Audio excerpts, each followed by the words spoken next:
मामाजी कोतवाल याने नाडीले बहुताशी. बरोबर, यादी कोणाकोणाची? हरी हराची आबरू घेतो आणि भय नाही. भगवान शंकर भगवान विष्णू लावले धाक्याला त्यानं तिकडं काय देणं घेणं नाही त्यांना.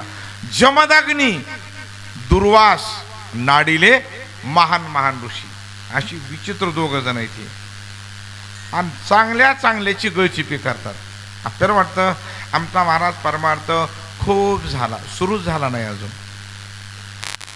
काय तो खूप झालं काय? 2-4 वाऱ्या केल्या म्हणजे काय होतं?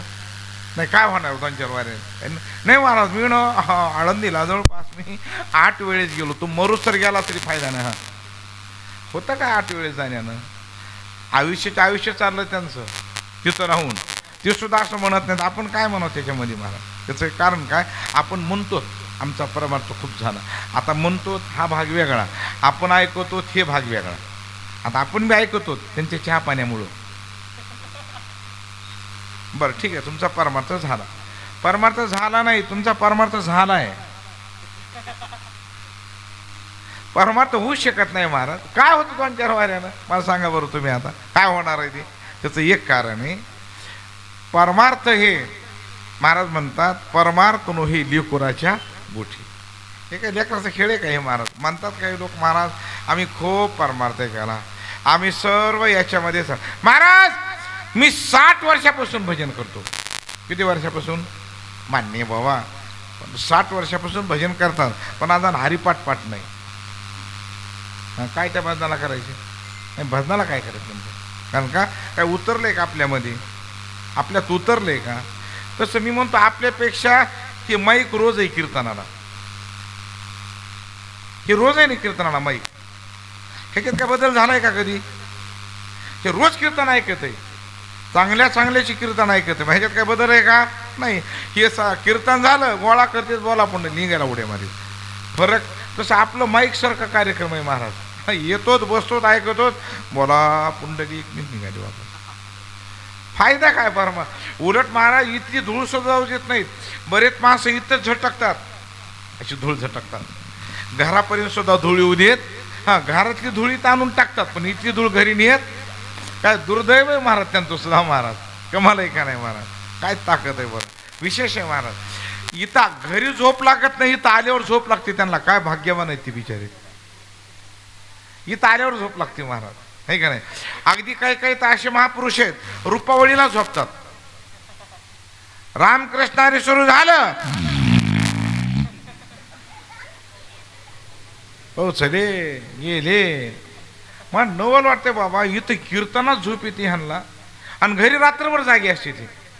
घरी झोप येत, इथं मात्र लय महाराज तुमच्या कीर्तनात ना मला गोड झोप लागली.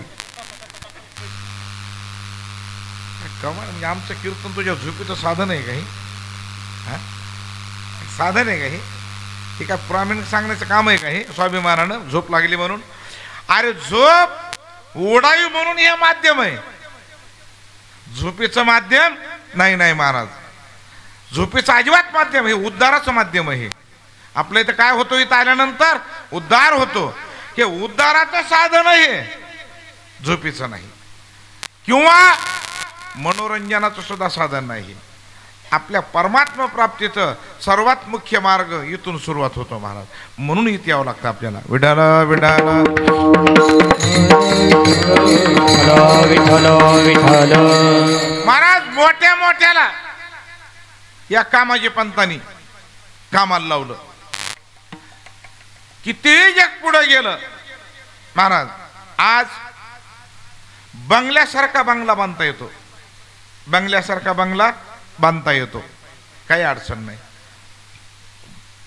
पण एक महापुरुष अशी येऊन गेली तिथं या पृथ्वीतलावर, ब्रह्मदेवाच्या विरोधामध्ये अख्खं जग दुसरं तयार केलं, अख्खं जगत दुसरं तयार केलं.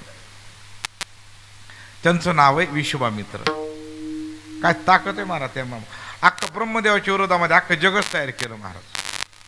ताकदच हल इतकी ताकद. ब्रह्मदेवाला बोलायची ताकद, देवाला बोलायची ताकद. काय ताकद आहे महाराज. आम्हाला घरी बोलायची ताकद नाही. घरी बोलतो आपण एवढं जोरात,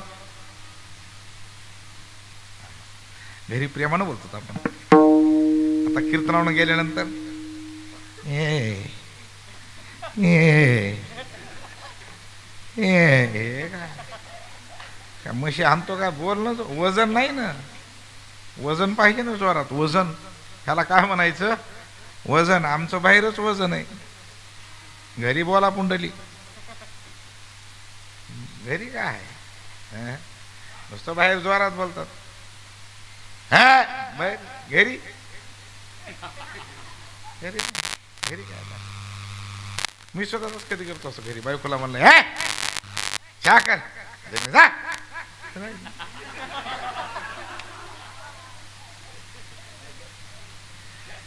का आपण कुठे ऐकतच नाही.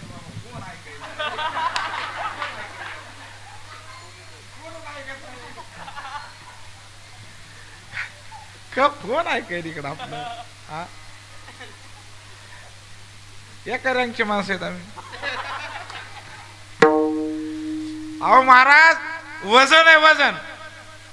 ब्रह्मदेवाला भांडायचं वजन नाही. चाल अख्खं जग दुसरं तयार करतो. ब्रह्मदेवाच्या विरोधामध्ये विश्वामित्रानं अख्खं जग तयार केलं. महाराज काय ताकद असेल. पण देवाने विनंती केली, महाराज तुम्ही जर हे जग बनवलं तर ब्रह्मदेवाची किंमत राहणार नाही. म्हणून आमची विनंती, तुम्ही माघार घ्या. सर्वांच्या मतानुसार विश्वामित्रानं माघार घेतली. काय ताकद असेल त्या महापुरुषांची. पण त्याच विश्वामित्राला फक्त आता 6 महिन्याचा कालखंड राहिलाय. किती? 6 महिन्याच्या कालखंडामध्ये विमान येणार, विमानात बसणार आणि विश्वामित्र निजधामाला जाणार. आपल्याला केव्हा येईल ह्याची काही गॅरंटी, पण वाट पहा, वाट पहा. येईल एक दिवस विमान, येईल काय अडचण नाही. येईल विमान, या वाशी इच्छा आहे आपली. नाही विमान आलं तर 4 लोक तर नक्कीच येतील, नाही का? नाही मग काय अडचण आहे का काही? कोणतरी येईल. एवढा वेळ आहे आता. तेवढ्या वेळामध्ये कामाजी पंतांनी इंद्राला निरोप दिला, महाराज एक महापुरुष आहेत, विमानात यायच्या तयारीत आहेत आणि तुमची गादी जाऊ शकते. इंद्र म्हणाले, ही आली की आमच्याच गादीवर आक्रमण असतं कधी. मग याला पर्याय, त्याला एकच पर्याय, तुमच्याकडं 7 अप्सरा आहेत. रंभा, उर्वशी, तिलोत्तमा, विप्रोत्तमा, चित्रोत्तमा, ह्या 7 अप्सरा आहेत मुख्य. त्या 7 अप्सरापैकी एक जर अप्सरा पाठवली मृत्यूलोकावर तर त्यांच्या माध्यमामधून विश्वामित्राचं आम्ही काम करतो. पण एक अप्सरा पाहिजे आमच्याकडं. इंद्रमाने लगेच आलीच महाराज रंभा. तिचं नाव काय? रंभा. अभिमान विश्वामित्रा, रंभे मागे झाला कुत्रा. कारण रंभा नावाची अप्सरा आली. तिला विचारलं, महाराज विश्वामित्राला हरवायचंय. त्या म्हणल्या, कोण विश्वामित्र? विश्वामित्र म्हणजे कोण? अख्खं दुसरं जग बनवलंय. ती बाई म्हणली, त्यांना मी बनवते. कोण विश्वामित्र? असे 10 विश्वामित्र आम्ही खिशात टाकून चलतोत म्हणले आम्ही इकडं. काय काय उपयोग नाही. बघा जातोत का नाही.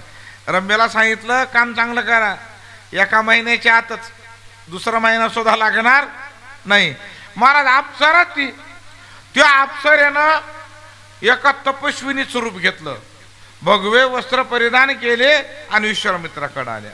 नमो नारायण. नारायण. विश्वामित्र म्हणले, कोण आपण? महाराज मी तपस्विनी आहे. अरे वा, बरं तुम्ही? हा मी विश्वामित्र आहे. माझा आश्रम आहे इथं. ती साधक म्हणले, महाराज माझाही आश्रम आहे पण जवळच आहे. पण महाराज तुमच्या आश्रमात कोण कोण आहे? विश्वामित्र म्हणजे मी एकटाच असतो. महाराज मी आश्रम माझी एकटीच आहे. पण मी काय म्हणते महाराज, माझा आश्रम बराच लांब आहे इथून. तर मी म्हणते मी एकटीच आहे, तुम्ही एकटेच आहे. माझी विनंती की मी माझा आश्रम तुमच्या आश्रमाजवळ आणला तर चालल का? म्हातारा म्हणला, अजिबात नाही. महिलाचा आश्रम आपल्या जवळ चालत ताटर होतं जरा म्हातारं. बाई म्हणले महाराज मला तुमच्या आश्रमाचे काही देणं घेणं नाही, मी फक्त आश्रम म्हणायला लागले. विश्वामित्र म्हणले काय फरक पडतो, असे अनेक आश्रम जवळ असतात, मग ह्यांचा आला तर काय, आणा आणा आश्रम. अप्सरेचा आश्रम विश्वामित्राच्या आश्रमाजवळ आला. 50% बाबा पंक्चर. काही दिवसानंतर त्या बाई म्हणल्या महाराज मी तुमच्या आश्रमामध्ये स्वच्छता करण्यासाठी आले तर चालेल का. महाराज म्हणजे स्त्रियांना प्रवेश नाही, अजिबात नाही म्हणजे नाही. महाराज मला तुमच्या आश्रमाचं काही देणं घेणं नाही, फक्त मला साधू सेवा घडावी म्हणून विचारते येऊ का तुमच्या आश्रमात. विश्वामित्र म्हणले काय फरक पडतो, या या. आल्या मातोश्री आश्रमात. स्वच्छता झाडझूड सुरू झाली. पण एक दिवस अप्सरा म्हणतात महाराज तुम्ही तपाला बसल्यानंतर आणि मी इथं आश्रमात दिसल्यानंतर अचानक कोणी साधू लोक जर आले तर ते म्हणते महाराज ह्या कोण, तुम्ही कोण. महाराज आपल्यावर विनाकारण आक्षेप येण्याची दाट शक्यता आहे, इथे हवामान खात्याचा अंदाज आहे. म्हणले बरोबर आहे महाराज, मग आपल्याला आक्षेप येऊ नये म्हणून महाभारतामध्ये लग्नाचे 8 प्रकार सांगितलेत. 8 तर 8 प्रकारापैकी 5व्या क्रमांकाचा लग्न सोहळा आहे, त्याचं नाव आहे गांधर्वी पद्धतीचा विवाह. फक्त ह्यांनी त्यांच्या गळ्यात हार घालायचा आणि त्यांनी ह्यांच्या गळ्यामध्ये हार घालायचा.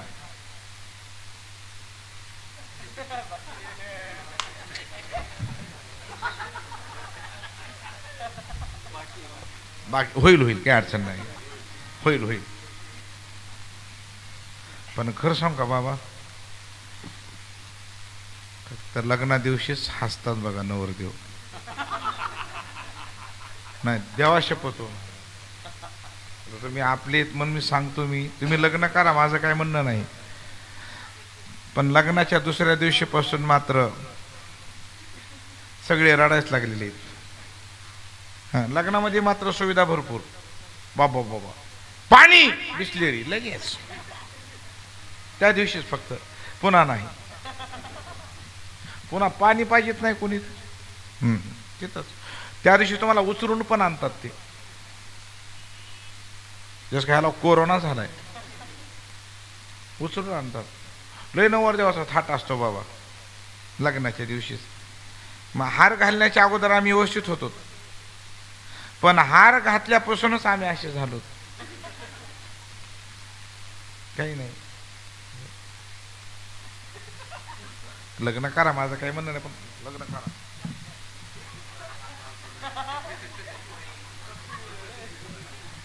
विठारा विठारा हरी विठ्ठल विठ्ठल. महाराज ह्यांनी त्यांच्या गाड्यात हार घातला आणि त्यांनी ह्यांच्या गाड्यामध्ये हार घातला आणि गांधर्वी पद्धतीने त्यांचा विवाह सुद्धा झाला. कालांतरानंतर अप्सरेला एक कन्या रत्न झालं, मुलगी झाली, तरी विश्वामित्राच्या लक्षात आलं नाही. आणि मग मुलीला त्या मांडीवर घेतलं त्यांनी. आणि मग विश्वामित्रानं सांगितलं वा वा गोड आहे मुलगी. महाराज जय हरी. मग आता म्हणले कस काय, आता मुलगी सांभाळा तुम्ही. आणि तुम्ही महाराज मी अप्सरा आहे, ड्युटीच आम्हाला एवढी तुमच्यासारख्याला फसवण्याची. आणि मग विश्वामित्राच्या लक्षात आलं की अप्सरा आहे, माझं लग्नही झालं, मला मुलगी झाली आणि पूर्णपणे मी फसलो, माझं तपही गेलं सगळं. आता मग आता विचार केला मी अजून तप करील, पण मुलीला काय करायचं आता, मुलगी. मग ती मुलगी घेतली विश्वामित्राने आणि आश्रमामध्ये गेले कण्व ऋषीच्या. आणि कण्व ऋषीच्या आश्रमामध्ये गेल्यानंतर नमो नारायण नारायण, या महात्मा या बसा. महाराज मुलगी, हा महाराज ही मुलगी आहे. कस काय, आता माझी म्हणावी तर पत्नी नाही, कुणाची सांगावी तर खोटं साधूला बोलू नाही. त्याने सांगितलं महाराज माझ्या जीवनामध्ये अप्सरा आली आणि अप्सरा आल्यानंतर माझा विवाह झाला आणि त्यांच्यापासून मुलगी झाली आणि अप्सरा स्वर्गात निघून गेली. कण्व ऋषी म्हणजे तुमच्यासारखे साधू फसतात असं म्हणजे काय करता महाराज, फसलो पण मी आता, एवढी तपश्चर्या गेली हो ना महाराज. विश्वामित्र म्हणजे स्वामी सगळी तपश्चर्या जाऊ द्या माझी, मी अजून तप करीन, फक्त एक काम करा, ह्या मुलीला सांभाळा तुम्ही थोडं, ह्या मुलीचा जर सांभाळ केला ना मी तुम्हाला परत तप करून दाखवतो अजून. कण्व ऋषी म्हणाले चालतंय, मुलगी मी सांभाळू का, सांभाळतो, मुलगा असता तर मी सांभाळला नसता, पण मुलगी असल्यामुळे सांभाळतो. मुलाला कोण सांभाळायला महाराज, आणि आजकाल सगळे मुलीची किती कठीण समस्या आजकाल. आता लग्न जास्त रुकलेत कशामुळं, मुलीमुळं ना. आता प्रत्येक घरी तीच समस्या असते ना, कुणी म्हणतं बुवा मुलासाठी एक मुलगी भेटल नाही असं नाही, भेटत, मुलगी सांभाळतो. हा नाही काय नाव आहे मुलीचं, नाही ना मुलीचं नाव ठेवलं नाही, ते नाव ठेवण्याच्या आतच गेले ते. अरे अरे बारसं करायचं हो, पण नाहीतच ना ते. आणि बारसं आहे बरं का आपल्याकडं, बारसं आहे आपल्याकडं, पण आता करीत नाही. आता तसे 16 संस्कार आहेत आपल्याकडं, गर्भाधांती अंत्येष्टी, पण 16 पैकी 5वा हे नामकरण 16 ती बंद पडला आता, आणि 17वा आपल्या नशिबाला आला, हॅपी बर्थडे टू यू.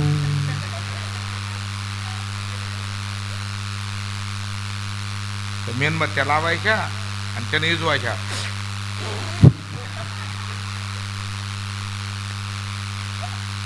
ती केक मी म्हणतो केक आतापर्यंत तरी तोंडात टाकतो ते बरं वाटू लागलं, आता तोंडात बी नाही ते.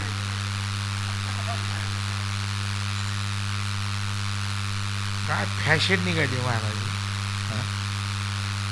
आणि लोक नाही महाराज जग फार पुढं गेलं, इथंच आहे ते अजूनही, कुठं मातीत गेलेत आता हे, पुढे जाय ना पुढे गेले पुढं. आता हे सुधारले केक लावल्यानं, हॅपी बर्थडे हॅपी बर्थडे, एवढा केक आणायचा, त्याच्यावर मेणबत्ती लावायची, आणि वाघ चांगले म्हातारे माणसं सुद्धा 80-82च्या पुढले सुद्धा म्हातारे काय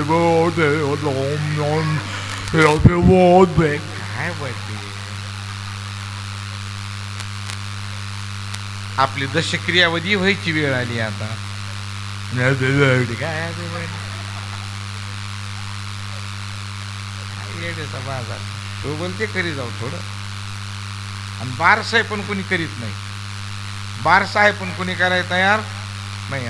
आधी बरं आहे बघा माऊली ते बंद पड, कारण का पाळणी बी कोणाला पाठ नाहीत. आता आमच्या गल्लीमध्ये बारसं होतं, ते मला बोलवायला आले, म्हणले चला महाराज बारशाला. मी म्हणलं काय बारशाला, कोणी काही आपल्याला द्यावं लागतं उलट बारशाला, ते लेकराच्या हातात, आणि आपल्याला घ्यायची सवय लागलेली, त्यानं ते अवघड होतं जायला. तरी पण गेलो बारशाला भाऊ आम्ही तिथं. ते काय सजावट करून आलते, मेकअप वगैरे सगळं, मेकअपचा लई नाम, हा लई नाम. अर्धा तासच्या पाळण्याभोवती फिरू लागले. अहो योशनाबाई, लताबाई, काळेबाई, तुम्ही म्हणा ना पाळणा, मला येत नाही ना. गिळा येते का, गिळायला येत नाही पाळणा, पूर्ण पाळणाही नाही गेला. म्हणलं वहिनी उरका लवकर. त्या म्हणल्या आम्हाला पाळणाच येत नाही, तुम्हाला येत आहे का. म्हणलं येत आहे मला पाळणा. मग मी पाळणा म्हणला, मी माईक हातात घेतलं, त्यांना म्हणलं हे पाळणा तरी थोडा तालात हलवा, नाही तर सळा टाकल्यासारखा टाकता लेकरू त्या गल्ली जाऊन पडल ते. आणि मी पाळणा म्हणला बाबा ते माझा पाळणा. मग पहिल्या दिवशी बाळ जन्मलं, पाळण्यामध्ये ते पालतग झालं, 4 जणींनी उतान केलं, झो बाळा झो रे झो. दुसऱ्या दिवशी जन्मलं बाळ, त्यानं मला मागितले केळ, मी त्याला दिले रताळ, त्याच्या जन्माचं झालं वाटोळ, झो बाळा झो रे झो.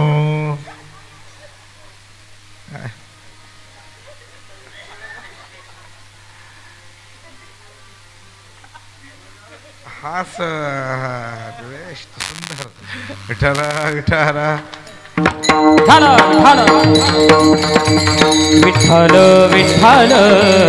विठ्ठल महाराज त्या मुलीचं नाव ठेवलं कण्व ऋषीनी शकुंतला. आणि मग त्या शकुंतलेचा विवाह राजा दुष्यंत त्यांच्या बरोबर झाला. दुष्यंत राजाचा आणि शकुंतलेचा विवाह झाला. आणि त्याच्यानंतर त्या शकुंतलेला एक पुत्ररत्न प्राप्त झालं. पण काय मुलगा होता बाबा. आबा बाबा 5 वर्षाचे असताना एकटे जंगलात जायचे, एकटे, आणि सिंहाच्या तोंडात हात घालून बसायचे ते मुलगा त्यांचा. आपली मुलं रात्री तरी घराच्या बाहेर पडतील. आपली लेकरं सगळे बेसाईच कारखाना. एक डोळा ह्याकना की दरबी ह्याकना. काही लेकर बघू वाटत नाहीत महाराज. माझ्या पिंट्याच्या हात जसे कांद्याची पात, माझ्या पिंट्याच्या मांड्या जशा खडूच्या कांडे उडवलेले. काय लेकर आहेत महाराज. एक जणाला तळ हातात आणलंच लेकराला. महाराज याला आशीर्वाद द्या. म्हणलं चिमणीच आहे का कावळ्याच आहे बरं. काय लेकर भाकरीला महागाई ती तरबेज पाहिजे का खायला बी नाही ह्यांना काही लेकरायला. कुठल्या वाटल्या पप्पा पाव काय पावन होय आज पाव काय लेकरायची. आता पाळणी बी राहील नाही त्यांना लेकराला. आता ते पाळणा बी लय लहान आला. आता एवढं स्वतः डुबुक डुबुक डुबुक डुबुक डुबुक डुबुक काय ते. मी तर म्हणतो काही दिवसांनी हे बी बंद होतील. आणि ते लेकराला झोपिण्यासाठी एक पातेलं येणार. आपलं वरण शिजवतो का आपण वरण ते पातेलं. हा काय म्हणतात त्याला. हा गोल पातेलं. हा पातेलच म्हणजे त्याला. ते पातेलं येणार. ती लेकरू रडायला लागलं की त्या पातेल्यात टाकणार की हलविणार असं. ते झोपलं की पलंगावर टाकून देणार. मग पुन्हा पातेलं वरणाच्या कामाला पुन्हा आपल्या. लेकरच नाही राहिली तशी महाराज. म्हणून त्याचं नाव ठेवलं भरत. त्याचं नाव ठेवलं काय भरत. आणि त्या भरतमुळं आपल्या देशाचं नाव भारत आहे महाराज. विठाला विठाला विठ्ठल